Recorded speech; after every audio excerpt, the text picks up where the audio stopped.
being a homosexual, especially in the Middle East, it's really not permissible. You need to be trans. You can't be a homosexual. We're two gay men, basically. But look I'm very how we're happy. different Yeah. just Yeah, because yeah. of where we were born. I don't think you should go to the women's because that's a women's space. Correct. A lot of men, maybe that want to identify as women, go inside women's spaces. But where is the limits and where is the safety of women? If it wasn't for the unfortunate experiences I've had, I probably would have still expressed as a male.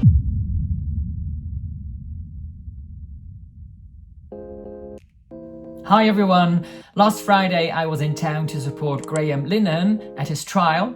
I went on Friday and in the morning I managed to get into the public gallery. I'd never been to a hearing before. It was quite interesting to see what happens and what the process is, but the sound wasn't great. It's very slow and it's very procedural and serious. To be honest, I thought it was a bit boring. So I didn't go back in the afternoon. I thought I'm just gonna stand outside. I'll stay outside. I had a big banner that said trans women are men. Gorgeous banner. That's the banner that I took up to Edinburgh for the For Women Scotland protest. So I'll be putting a video out about that. And I stood there with Steve James, better known as Edge of the Matrix. He'd been there the day before and he was live streaming a lot. I've even spoken to his wife. So the three of us are thinking about setting up a new channel called Edge of the Polycule. So on the Friday, we're outside the court, and then this guy came up to us who asked if he could take pictures of his sandwich board and my banner, and we're like, okay. And this was a guy who'd obviously had work done on his face, was wearing women's clothes, makeup. So we're like, oh, okay. Who is this man and what is his position on these things? So we just struck up a conversation. He agreed to be filmed, and it turns out that he is Persian Kurdish. He's from Iran, and he's basically a homosexual man who felt that the only way for him to survive in Iran was to have these surgeries, because in Iran, the state kills homosexuals, whereas it funds the surgeries to become a woman. So those are your choices when you grow up in a place like that. And I've read about that, I've seen documentaries about it, but I've never met someone who has actually lived through that. Some of the language he uses you might find objectionable, or you might roll your eyes because he calls himself like a queer person and a person of trans experience. I didn't really want to go into that language too much. I wanted to focus on what it was like growing up in a culture like that and trying to navigate it and going to those extreme lengths just to stay alive as a gay man. This is what happens when you just stand on the street with a few signs and a camera. You get to have conversations that you otherwise would never have. So here it is. Steve filmed everything for his channel, but he very kindly sent me this video so that I could put it up on mine. So thank you very much, Steve. And if you want to support my channel, you can do so on a monthly basis via Patreon, or if you prefer, you can send me a one-off tip via PayPal or on here via Super Thanks. Don't forget to like, subscribe if you haven't already, and please leave a comment. If you don't know what to say, just say, oh, what do we say? Well, what do we say with a video this serious? Just say, it's okay to be gay. Anyways, here's our chat. Yeah. Do you want to start by telling us your story and we can have a conversation? Yeah, hi, I'm Aria. I guess I kind of bumped into this because it's always a good debate to talk about, you know? And finding this interesting, I'm a person of trans experience myself, and being in London, I'm kind of accepted to being myself, whether that's being gay, queer, feminine expressing, or either being trans as well. And if I'm being honest with you, the gender identity clinic here forces you to be a trans, even if you're male expressing, but you need to get the surgery in order to quick fix being trans, such as doing the bottom surgery. Right. But then in other cultures, such as myself, being Persian, Middle Eastern, Kurdish, you can't be an homosexual. You do need to be a transgender or a transsexual in order to be accepted in that community. So hearing you say that, to me, it just makes me really emotional. Like, Oh no. because if I was born, like when did you leave there? I don't want to discuss that. Okay. If I was born in the same place, you know, I may have gone down a similar path. And because as you said, homosexuality there is well, No, you get the death. They have the death penalty, Yes. whereas the government pays for the surgeries. Yes. And Yes. did you go through those procedures Yeah. back there? Yeah. And is I that could because you also thought, wow, this is legally- life or death kind of thing? Yes. And also legally, I could Islamically get married within the Sharia law to a man, which he's also allowed to get married up to 4 wives, whether they're biological or non-biological females. So I think that's what makes it very different compared to here, when I'm not sure, a lot of people express it way differently. Yeah, no, it's and clear. Being a homosexual, especially in the Middle East, it's really not permissible. It's undercover, and if you're caught with any act, it's punishable by death or heavy sentencing. So I found this really hard because I mean, you were born there. I wasn't born there, and I'm the one who was tearing I up. have faced a lot of consequences myself, physically, emotionally, intellectually. Like I have even been, I'm not sure if it's okay to say it for my viewers, but I've had a fair share of experience in the Middle East in order not to be a homosexual, nor to be a transsexual, transgender person. So I think being here has kind of accepted that faith for me to be who I am, and it's okay to, if you're struggling with dysphoria, identity dysphoria, it's absolutely fine, and and it's okay. Some people may be non-binary, some people could be gay, some people could be confused. But I would say personally, most of us are queer. Most of us are queer, and we don't need to fit into a box. I understand it's male I and have female. a sign that says gay, not queer. Amazing. And we all gay, Because to be honest with you. I don't that relate to exist. that term. Or Right. I kind of see it the same thing. Right. We made the first, my traditional culture is very different. But being where I'm from, you need to be trans. You can't be a homosexual. You said the consequences is the death penalty. It's a death penalty, punishable by either heavy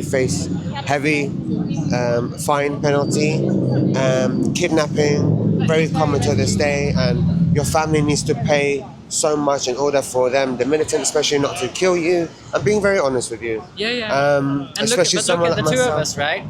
We're two gay men, basically. But look I'm very how we're happy. different Yeah. just Yeah, because of where we were born. And some people Like might I'm think from the Netherlands, and even though culturally that's a world of difference, obviously from Yes, where you were yes, born, yeah. it depends where you grow up in terms of how accepted it is. Correct. And I struggled with it a lot until even my early 20s. But I can imagine in your situation, it's like you don't even see it as an option. No. And it's quite hard because even if you're trans, if I'm honest with you, the stigma there to being extra hyper feminine and hyper modified in order to be accepted, that's the truth. And that's why majority Middle East pays for the surgeries and you'll get documentation done. And it's quite hard, it's a big consequence. Not everybody wants to get surgery, not everyone should be trans. Let's just be honest. Nor should children be trans, because it's very common in the Middle East for 15-year-olds to start puberty blockers under quietly without parental consent. So this Even there. Wow. this is all majority Middle East. I'm so sorry to So just a quick question. You said they will pay for the surgery. Who pays for it? Is that the government? the government, the public council there. So you go to a local, you can like a local mayor or your local councillor or mayor, and they usually will pay because it's it's an identity disorder, Right. and there's only male and female. There's no in between. There's no trans sexuality. It's only Do they pay the full surgery or do? Oh wow. full surgery. We're talking head to toe surgery. And then here it's like, we don't pay for anything else. We'll just pay for the gender reassignment surgery, and that's it. So you could be expressing like a man, feeling queer, and having go inside women's spaces, which is really unsafe. It's really unsafe. Personally, for me here, I could, women want me to go inside a woman's toilet, but then I feel a bit not ready yet, not ready yet, because I'm not fully expressing as a woman, nor do I fully want to yet, because I'm very traditional, and plus going to the men's one, I get heavy discrimination here in the men's one. I'm being very honest with you. So it's, where do I go? Disabled toilets is the And we've had a big ruling from the Supreme Court, Yes. so you're aware of that. Yeah. You're kind of caught in between. Yep. I would absolutely say you can pee next to me, come and do the gents. I mean, it's not like I love the gents, but now Correct. you've come from a place where you can't be a homosexual, and now you're in a place where you're. might not be able to be a transsexual, And transgender. I don't think It you varies. should go to the women's because that's a women's space. Correct. But it and means I feel that safe for the women because there's women, for example, religious women wearing headscarves. Right. There could be also, for example, trans people like myself, for example, that are same attracted to females and then yet they're in a female space. I'm not judging nobody, but this, I think, for in my culture, it's so forbidden and so I've seen it a lot, so punishable. So of course I see why different countries bring a lot of terms into it where they want safeguarding for people, and we should have safeguarding for all people. You know, we should have safeguarding for all people. So let's see what happens. Whatever the court of law says is, I guess, for the best of all people. the law is the law, so you need to stay out of women-only spaces. I'd be happy to look after you in a men-only space and say, leave them alone. Oh my gosh. Okay. Because I think that's an important lesson that we need to learn in the West as well as where you're from. If we can accept men, the diversity among men, right? Look at the three of us. We're three completely different men, but we're men. And if that was more accepted and we're all not forced into this straitjacket of you have to be like this, you have to be like that, then you would have never had that pressure to go through the changes that you've made. Amen. This is what we need to open. Oh, Amen. here we go. We need to open the bandwidth of what it means to be a man, not Totally. force people into these straitjackets. There are feminine men. There are men of course, masculine and feminine, and it's absolutely fine. I tell people it's absolutely fine. We should stop labeling, stop judging, because if it wasn't for the unfortunate experiences I've had, I probably would have still expressed as a male to this day. Yeah. So changes are quite difficult, even if I did try and go back. But that's for my future to see, you know. And let's see what happens. Personally, for me, I have no rush. Tomorrow is not a guarantee for all of us, so by all means, I'm happy for today. I'm very happy for today. Well, and we take care of each other. So, Yeah. so I'm safer here at least. Excuse me. I didn't quite catch your name. Aria. Like a song, is that because it's a song, that's why you chose it? Or is it like a Persian name? Yeah, Persian name. What does it mean? Warrior. Warrior? So, yes, Okay. warrior. It's a warrior. And Ari, do you have an online presence? Not really, just a Snapchat, to be honest with you. Aria Caesar, that's about it, to be honest with you. I guess a couple of years ago, I faced some challenges online, which made me stay away from being online. So, but hopefully sooner or later, I think I should, in order to educate the younger generation as well, to be accepting with themselves rather than falling into a box, you know? And as you go through life on a day-to-day basis, do you get looks? Do you get stares? Yes, a lot. I'll be very honest with you. I get majority of stares on every corner I go. Whether that's because of how I look like, whether that's because people see me very different, that's absolutely fine, to be honest with you. As long as I'm in a safe space, such as being in London, and I'm not harming nobody, I hope I don't get harmed myself, you know? And so when you saw his sign, like you came up to us and you wanted to take some pictures, and then I thought, oh, so how do you look at this? Do you think this is a good thing? Do you think it's a bad thing? Do you think it's an attack on you? It's a projection on each individual it's a perception where it's their own selves to choose from, because I see a lot of men, maybe that want to identify as women, go inside women's spaces. If I personally feel like I'm not ready yet and people tell me I look quite feminine. Imagine another man that's just expressing as another man going inside. And I understand there's no boundaries of being trans. You know, you don't need to modify yourself, you don't need to change yourself, you don't need to do that. But where is the limits and where is the safety of women in this perception? So it's, for me, I'm being very honest with you, it's always an agree nor disagree situation, you know? And there is for trans women out there, fortunately or unfortunately, that have gone through life where they have modified themselves completely, whether they regret it or whether they don't regret it. And what can they do? What can they say? So I'm very lucky to still be as a man as I am, but it's just a trans experiencing individual. And if I say you're a man and I see you as a fellow homosexual man, basically, that doesn't upset you? No. I know a lot of people does, but happily for me, I don't. I really don't. I'm okay, one human, I'm still human. I was born a male, and that's what it is.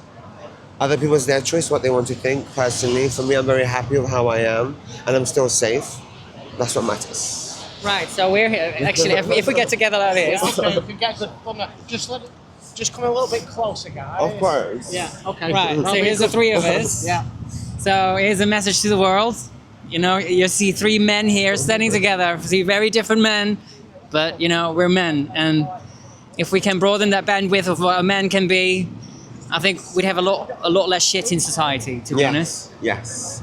Thank you guys ever so much, really. Thank you. And I get called a homophobe and a transphobe doing this. Yeah. We might get called the same, but listen, what happened to comedians? Unfortunately, comedians even had Well, to there's lose their one in jobs court because right of now. it. That's why we're here. Yes, you see, and I'm just quite sad because I used to do a little comedy myself, and with the world getting really insensitive as well, I guess it's for me. It's a matter and limit of just being patient and seeing what's best for everybody. Because it's not just about yourself or myself. It's about what's safe for everybody as a whole.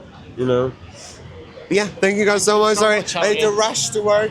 Thank you so much. Right, have a good shift at work. No, of course. Have a good weekend.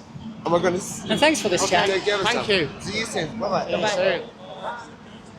How do you feel about that? Tell me your thoughts now that Aria's gone. We'll keep rolling, yeah? I saw you getting quite emotional to I mean, that. I cry at The Simpsons and I cry at Wives Swap, Right, so okay. I cry easily. But I've read about this. Yeah. I've seen documentaries about it. But to actually have a guy right next to you saying, "I did this because otherwise it would have been a death sentence." And is that the first time you've seen somebody that's had that experience in the flesh? In the flesh, just walks up to you on the streets, and like, you know, obviously, if somebody comes up to you, there's a bit of where are they? Do they agree with me or not? Or are they going to be aggressive? Whatever. And obviously, I saw a bloke, stuff done to his face, blow up lips. Yeah. It's very confronting. As I said earlier, I was born in the Netherlands. Had I been born in the same place, I could have gone down that path. And he did that to survive. Yeah. He still calls himself a man. So he knows, right? I find it really difficult to get my head around the fact that the government will fund people to be like that and go through that process, and then it's okay to live as a trans person just in order. I'm sure it has to have a religious element to it, because they don't want any people like you in their country to be gay. And the whole idea of medically transitioning, having the surgeries and stuff and going on hormones is rooted in homophobia. It was about they don't like gay men, basically. You can't have a man who's girly. You can't have a man who's gay, especially over there. You have to fit in. So if you don't fit in, then you jump ship. You try to fit in the other straitjacket. And if you're born, I mean, I know a guy and he's from, I can't remember the name of the country, but it sounded like something Stan, Czechostan or something. Anyways, he came to London, and it was only in London that he discovered that you can be a gay man. So up until then, he also thought, oh, I'm a woman. Because I don't fit in, I have to change. This is my only option. Then he came to London, and he figured out, actually, it's okay to be a gay man. And it's not even okay to be a gay man in all over the UK. There's a guy in Devon who's in his mid-30s. He's still not out. His parents don't know. I know a guy in London who's had a partner for 8 years. His parents don't know. So it really depends culturally where you're from. Acceptance of homosexuality isn't all that great, even though in terms of rights, civil rights, there's been a lot of progress and we're like, okay, everything's covered. But culturally, the acceptance. Yeah, and particularly over there, I mean, I was down in Manchester's gay village on Canal Street, and I was trying to tell the people I spoke to that this is an anti-gay agenda. They're trans in the gay away, and there's no better example than the guy. Did he say he's from Afghan? Did he say Afghan? Iran. He's my Iran. Friend former friend, because he's on a different page when it comes to this, so we haven't spoken for 4 or 5 years. But like he's from Iran. The option is transition or death. Yeah, so they're literally trans in the gay away. Yeah. Government policy to trans away the gay. This is something, I've focused a couple of videos on to show the evidence of this, because here you have the religious side of it from Iran. But here in the UK, it's put them on the blockers. And there's an endocrinologist called Achim Wusthof, who's German. You know Kim Petras? So Kim Petras is German. Was the youngest person to ever have his dick inverted basically, is now a Grammy Award winning musician. And his endocrinologist wrote a paper in 2018 acknowledging what used to be common knowledge in that field, that most boys who grow up gender non-conforming, most of them are just going to be gay, right? They knew this. But then this medication comes along and suddenly that knowledge goes out the window. So he wrote in it, most of these, I'm paraphrasing, most of these children will grow up to be gay. So he then recognized through this intervention with nature, as in giving them puberty blockers, we may well prevent a homosexual development. It's written, it's in black and white in a medical paper. And then he goes, I'm happy to take the risk. And it's like, but you're not the one taking the risk. You're literally transing away the gay. I might do a song about it. I just wanna trans the gay away. Whatever, but... You got such a good voice. It's like you have to sort of take the piss, otherwise you just get depressed and you end up crying all the time. Like, that really affected me just talking to him. He seems to have found peace with it, but he knows he's not a woman. He seems to respect women-only spaces, but it does leave him in this weird limbo space. I don't want anything bad to happen to that guy, because I feel like he's on my team, right? As in, here I go. We're both gay blokes, but look what's happened to him. Look what he's done to himself. Yeah. Like when you saw him, did you think, oh, that's a bloke? Or did you think, oh, I'm not sure? Or... No, I could tell that he was a Right, bloke straight away. right. And I didn't know what side he was going to be on, Yeah, because, you don't know. you know, but obviously he was such a nice person. And I don't know, I think that might be a bit cathartic for him having that conversation with you, because I saw a bit of a connection, you know, because like you said, that would have been you if you were born in that country. He would probably be like you now if he was born over here. I had a chance to grow into myself. And I'm a bit of a slow developer, a slow learner. It took me until my early 40s where I got to a place where I'm like, this is it. This is the kind of man I am. And I'm a gay man and I'm good with that. But I had a chance to go through puberty. And I didn't have a state that told me death penalty or fine, or why don't you just have this surgery and then we'll leave you alone. And even then, like he said, the guys that go through that procedure, it's not like they're suddenly widely accepted by society. They'll always be sort of second-class citizens, but it's better than death, I guess. Yeah, of course. I mean, I didn't have the same emotional response to you because I'm not a gay man, I'm a straight man. So I haven't actually had that visceral feeling of what it would be like, which you just had in that moment there with him. So. And you don't have the experience of, I mean, you may, I don't know what you were like as a child or as a teenager, or whether you were one of the boys or I don't know. I was a nightmare, climbing trees, getting into trouble, Right, so that's stereotypical boy stuff, you know. So I have a twin sister who was like that. She was such a tomboy, always climbing trees. And then she'd be like, man, I'll climb the fucking tree. And I'm like, I'm scared. And then I finally get up the tree, takes me an hour, and then I just start decorating it, right? And then I'm like, where is she? And then she's already jumped down because she was just tough. Yeah. And she takes risks. And even now she's assertive, she's strong, willful. And this was a twin, right? My twin sister, yeah. So people always joked about, something went wrong in the womb. I should have been the girl, she should have been the boy. And even if it's said in jest, there's still that thought, the same thought there that made him go for those surgeries back in Iran. There's something wrong with you. You should not behave like this. This means you are the opposite. No. So, like, my sister sometimes gets homophobic abuse, even though she's a straight woman. But people think that she's a lesbian. Great conversation, great meeting, just by chance. Outside Westminster Court, I saw you getting emotional. It's hard. I find it hard. And that's why when I think of these young people, like the teenagers, especially the young teenagers, do they even have a frame of reference to process what they're feeling and what's going on with them? Again, I had a chance to do that because I had time. And that's why my advice to these, even the ones that think I hate them, is take your time. You don't need to go on drugs. You don't need to have surgeries. Take your time. Please, take a lifetime. Honestly. Awesome. Thank you very much. I think See we'll how let John. hateful I am as a person. I'm such a bigot. Oh my God. Guys, thanks for tuning in. That was a great conversation. And the TRAs are turning up. Okay, well Yes. then I'll get my banner out. Thanks for tuning in, guys. See you soon. Ciao. Awesome, mate.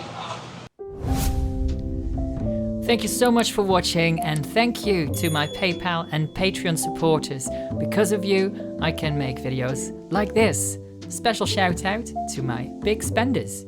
Help Her Open, Mama Turv and the Turventines, Me Julie, The Lovely Mary, Julia, Dusty, Judels, Leffy, Dorothy, Wildfire, Esther, and Martha. Thank you.